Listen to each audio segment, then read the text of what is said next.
아버지의 집을 떠나 내가 내게 보여줄 땅으로 가라.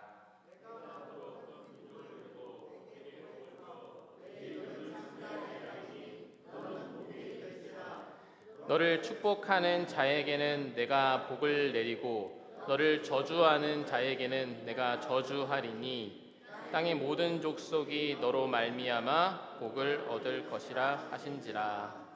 아멘. 네, 이사라는 제목을 가지고 하나님 말씀을 나누겠습니다. 이게 마지막이 되니까 조금씩 민감해지는 것 같아요. 아까 찬양 가사를 생각해 봤는데 내 앞길 멀고 험해도 라는 가사가 저를 좀 때리는 것 같다라는 생각을 좀 하면서 찬양을 따라 불렀는데요.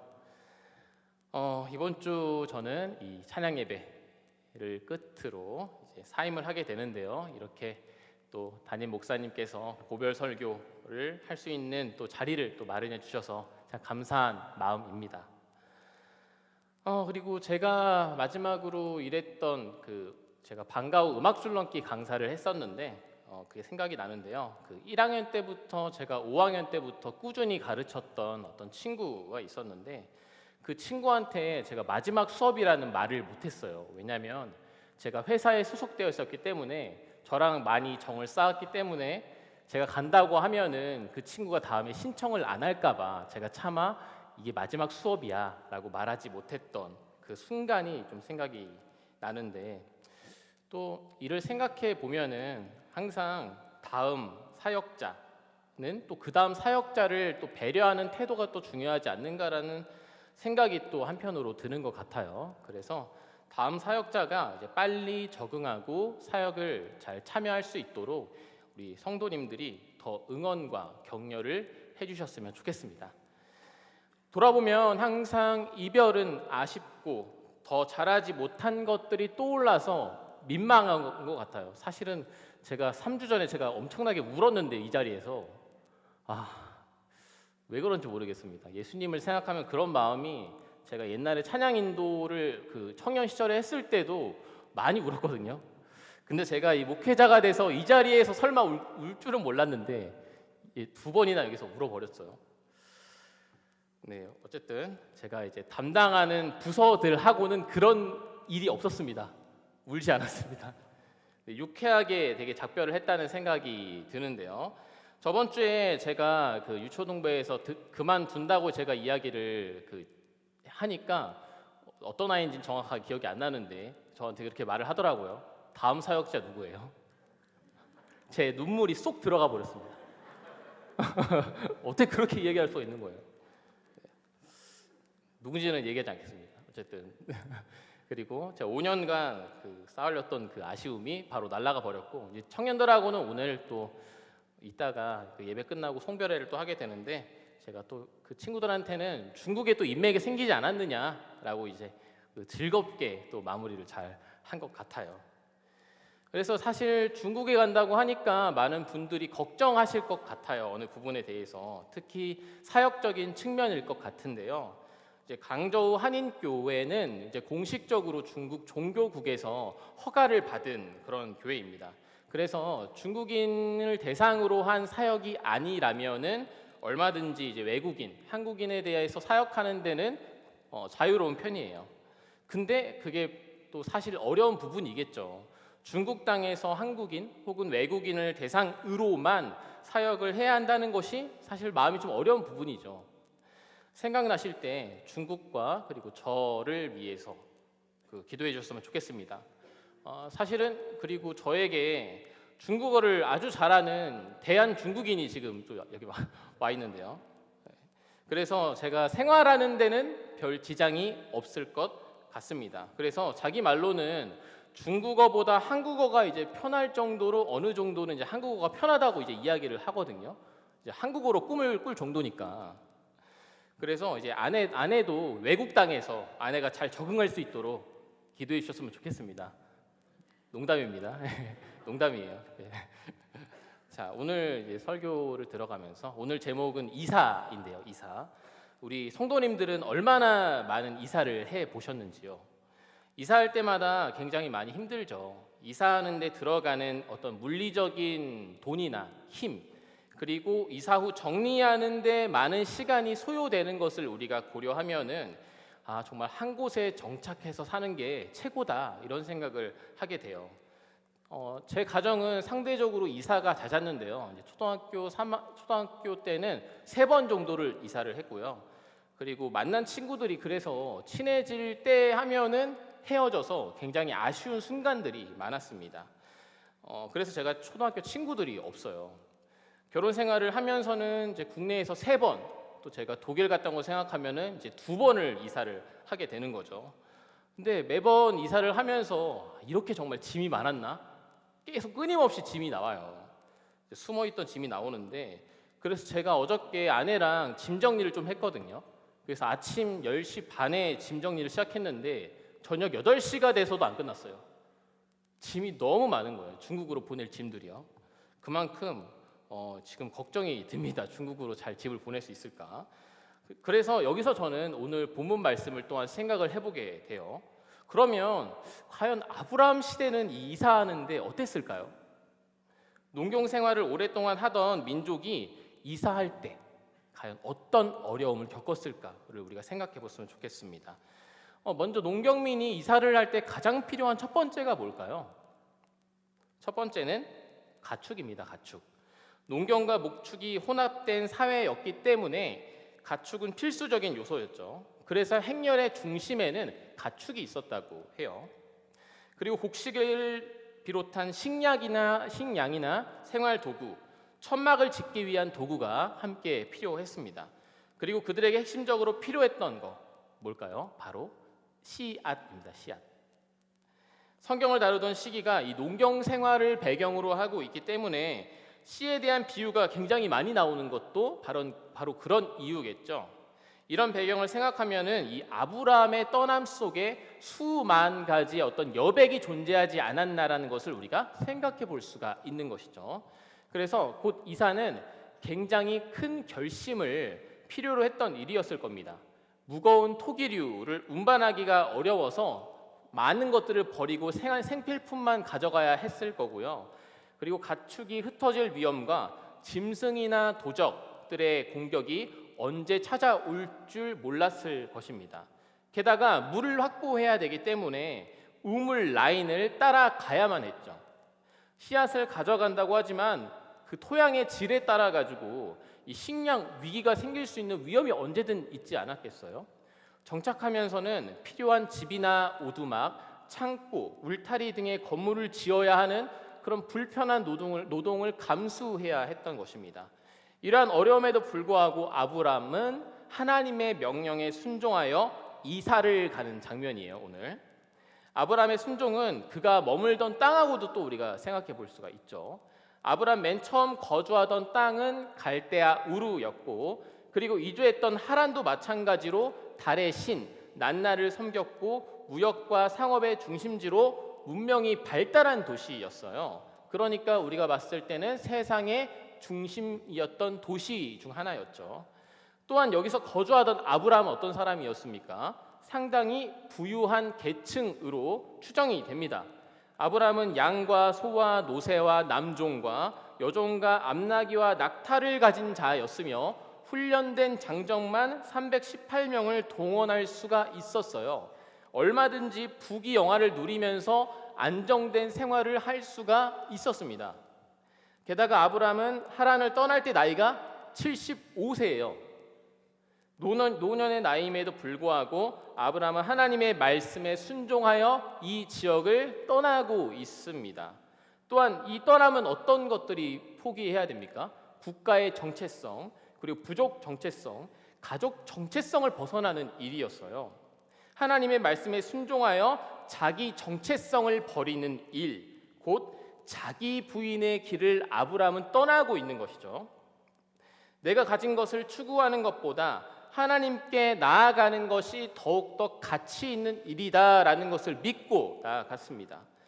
세상이 말하는 불편한 일들을 통해 역설적으로 진리를 경험하는 사람들, 바로 그런 이들을 우리가 그리스도인이라고 부릅니다. 이 세상을 떠나는 일, 곧 우리는 매일매일 영적인 이사를 하는 사람들입니다. 우리 안에 자리 잡고 있는 하나님 외의 것들이 많이 있죠. 아브라함과 같이 떠나야 하는 어떤 결단의 순간들이 우리에게 존재합니다. 죄악된 습관들, 관계의 어려움, 세상을 추구하는 모습들을 통해서 우린 이사를 위해 갖고 있는 짐을 매 순간 정리정돈하는 삶을 살아야 하는 것이죠. 그럼 이 정리정돈을 뭐라고 부를까요? 이 정리정돈을 저는 회개라고 부르고 싶습니다. 정리정돈을 하지 않으면 우리는 이사할 때 굉장히 곤욕스럽습니다. 마찬가지로 하나님께 집중하기 위해서 우리의 마음에 정리정돈을 하지 않는다면 이사 가기 전부터 그 결정에 대한 의심을 하게 되고 두려움과 불안이 함께하게 되죠. 마치 결혼하기 전에 의심을 품고 결혼 생활을 하는 것과 같습니다. 말씀이 떨어진 곳에는 언제든 하나님의 언약이 함께하고 있다는 사실을 우리가 오늘 본문 말씀을 통해서 기억해야 하는데요. 언약을 생각할 때 하나님은 나의 조건보다 더 크신 분이시고 그 조건을 뛰어넘게 하실 만한 놀라운 능력을 가지고 계신 분이라는 사실을 인정해야 합니다. 그런데 우리는 어때요? 불편한 일을 싫어하고 시간이 흐르면 흐를수록 고정된 상태로 머물고 싶어 합니다. 하지만 아브라함은 하나님의 말씀에 순종하여 불편하고 수고스러움에도 불구하고 갈대아 우르 하란을 떠나 하나님에 대한 전적인 신뢰를 가지고 75세임에도 불구하고 나아가죠. 오늘 말씀에서 하나님께서는 아브라함의 순종을 통해 또한 모든 사람들이 복을 받게 될 것이다라는 언약, 약속을 하십니다. 제가 아브라함이라면 이 복을 준다는 하나님의 약속을 들을 때 어떤 생각을 할 것 같으세요, 여러분들은? 희왕찬란한 길이 나에게 열렸구나를 생각하게 될 것 같아요. 여기서 복은 일반적으로 성공, 번영, 다산, 장수를 위한 능력으로 주로 사용되는 단어이기 때문에 또 그래요. 자, 이 구절은 또 선교적 맥락에서도 자주 사용됩니다. 조지 피터스란 선교학자는 창세기 12장 3절을 이렇게 표현합니다. 지상 명령의 발아 씨앗이라고 멋지게 표현을 합니다. 참 멋지죠. 그렇다면 선교가 이 복을 전하는 것이라면 하나님 믿으면 성공합니다, 하나님 믿으면 장수합니다 라고 말하는 것이 진정한 선교일까요? 복을 단지 세상적인 것과 결부시켜서 해석한다면 하나님 믿는 사람들은 모두 부자가 되어 있을 것입니다. 그러나 믿는 사람들에게도 이해할 수 없는 고난이 시시때때로 닥쳐오죠. 성경은커녕 장수하지도 못합니다. 복받는 사람이라면 그런 일이 없어야 하는데 말이에요. 지상에서의 복보다 더 중요한 하늘의 복이 있구나를 인식하는 것이 더 중요합니다. 더 나아가서 보면요, 이 1절을 다시 한번 여러분들 보시면 가라는 히브리어 단어가 이 동일하게 사용되는 창세기 유일한 구절이 하나 있어요. 용법 자체가 아예 동일한데요. 어디일까를 한번 찾아보니까 바로 창세기 22장 2절입니다. 제가 한번 읽어드리겠습니다. 여호와께서 이르시되 내 아들 내 사랑하는 독자 이삭을 데리고 모리아 땅으로 가서 내가 내게 일러준 한 산 거기서 그를 번제로 드리라 에서 가서가 동일한 그 가서입니다. 유일하게 여기만 나와요. 이 말씀은 어떻습니까? 아브라함의 이야기 중 가장 극적인 장면 중 하나입니다. 하나님께서 분명히 복을 주신다고 하셨는데 내 사랑하는 독자를 번제로 드리라는 말을 하고 계세요. 그럼 내가 가장 사랑하는 이를 제물로 드리는 일에는 어떤 복이 있나요? 만약 그렇게 해서 돈을 받고 장수를 한들 그게 무슨 소용이 있습니까? 그런데 주님은 거기로 가라고 말씀하시는 거예요, 우리에게. 하나님의 궁극적인 복은 바로 그곳에 있다는 것을 말씀하고 계시는 거죠. 우리가 최종적으로 가야 할 위치는 특정 땅이라기보다는 이삭의 자리, 곧 나무에 달려 십자가에 못 박히신 예수 그리스도의 자리인 것입니다. 이 장소는 아브라함과 이삭이 하나님 말씀에 순종하는 자리이자 예수 그리스도의 죽음과 부활을 예표하는 자리인 거죠. 예수 그리스도의 죽음 위에 세워진 이 수많은 순종의 씨앗을 통해 복음 전파가 이루어졌습니다. 그게 진정한 복인 거죠. 사실 복 자체이신 예수 그리스도는 돈이 많지 않으셨어요. 오히려 허름한 마국간에서 하나님이신 그분이 인간의 몸을 입고 오셨습니다. 성경은 예수님이 잘생겼다, 멋지다라고 표현하지 않아요. 도리어 예수님을 예언하는 이사야서에서는 고운 모양도 없고 풍채도 없은즉 흠모할 만한 아름다운 것이 없다고 말합니다. 하나님의 자리는 그런 자리예요. 가장 미천한 자리, 곧 자기 부인의 자리인 것이죠. 그러므로 예수 그리스도의 죽음을 따라 그와 함께 죽고 그리스도 안에서 사는 것이 바로 복입니다. 예수님의 죽음을 매 순간 찬송하면서 교회에 출석하지만 여전히 십자가를 조롱하는 것처럼 살아가는 이들이 있습니다. 성경에서도 하나님을 믿는다고 말하며 자신의 위치를 영영 떠나지 못하는 무리들, 바리새인, 서기관들이 모두 그랬습니다. 우리도 교회를 다니고 신앙생활을 한다라고 말하지만 떠나지 못하는 수많은 요소들이 우리에게도 존재하죠. 또 신약에서 살펴보면 대표적으로 부자 청년이 그랬습니다. 자기가 모든 율법을 지키며 잘 살아왔다고 자부하지만 자기가 가진 재물 앞에서 그는 떠나지 못했습니다. 우리의 신앙생활 가운데 하나님은 복 가운데로 가라고 지금 말씀하고 계세요. 여러분들이 그러면 생각을 해봅시다. 복 받는 삶은 과연 무엇일까요? 우리가 생각하는 인간적인 복을 떠나야 합니다. 그래서 우리에게는 이사가 필요합니다. 회개의 이사가 필요하고 신뢰의 이사가 필요하고 순종의 이사가 필요합니다. 어쩌면 지금 저에게 가장 대묻는 질문이기도 하죠. 이 떠남의 과정에서 말입니다. 말씀을 마무리하고자 합니다. 5년이란 시간 동안 많은 분들이 기도해 주시고 사랑을 주신 덕분에 사역을 이어나갈 수 있었던 것 같습니다. 결국 교회는 하나님의 손길로 건강해지는 것 같아요. 그리고 그 손길이 이제 나의 손길이 되어서 서로에게 닿을 때 교회는 풍성해집니다. 그러나 누구나 떠나야 할 자리가 있음을 기억합니다. 다른 지역으로 떠나는 것도 힘든데 이 다른 나라로 이사를 준비한다는 거 정말 쉽지 않은 일이에요. 정말 가지고 가야 할 것들, 버려야 할 것들 정말 많더라고요. 신앙의 문제에서도 그렇습니다. 성도 여러분들께서는 께서도 하나님 앞에서 가져가야 할 것들 그리고 버려야 할 것들에 대해서 한번 내 자신에게 질문해 볼 수 있었으면 좋겠습니다. 우리는 이 문제를 들여다보기 위해서 길을 말씀 앞에 대고 주님에게 물어야 합니다. 더욱더 낮은 자리에서 길을 대고 말씀에 물어야 하는 것입니다. 저에게도 앞으로 있을 일에 대한 불안감과 두려움이 있습니다. 그러나 하나님의 언약을 신뢰할 때 걱정과 두려움보다 하나님께서 이끄실 일들에 대한 기대감이 사실 더 커지는 것 같아요. 아브라함이 그런 마음 아니었을까요? 걱정보다 기대이지 않았을까? 그렇게 저와 우리 모두는 이 순종을 통해서 점차 하나님에 대한 신뢰를 쌓게 되는 거죠. 불편한 일들을 해나가면서 얻는 수많은 경험들이 있습니다.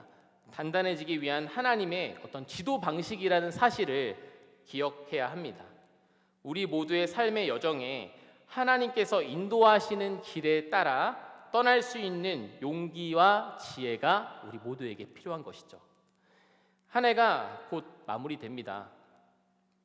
한 해를 보내면서 아쉬움과 앞으로의 그 새해를 보내는 어떤 기대감이 공존하는 시기잖아요. 약간 11월 그리고 12월 시작하는 이 시기가. 그래서 저는 이 자리에 이제 없지만 오늘의 말씀을 기억하시면서 이 신앙의 여정을 떠나기 위한 여러분들의 이사는 계속되어져야 하니까 그런 이사 준비를 잘 할 수 있기를 소망합니다. 기도하겠습니다. 하나님 아버지 감사합니다. 오늘 주님께서 허락하여 주신 이 시간을 통하여서 하나님 우리가 주님 안에서 매 순간 주님께 떠나기 위한 이사 준비를 잘 하기 위해서 우리가 가진 많은 짐들이 있습니다. 주님께 가져가야 할 짐들이 있고 그리고 버려야 할 짐들이 있습니다. 그런 것들을 균형적으로 잘 우리가 가져가면서 주님에게 나아가는 그 이사 준비가 이번 한 해에는 거의 끝나가니까 내년에도 할 수 있는 그런 믿음과 결단과 다짐이 있을 수 있도록 주님께서 함께하여 주옵소서. 감사드립니다. 예수님의 이름으로 기도합니다. 아멘.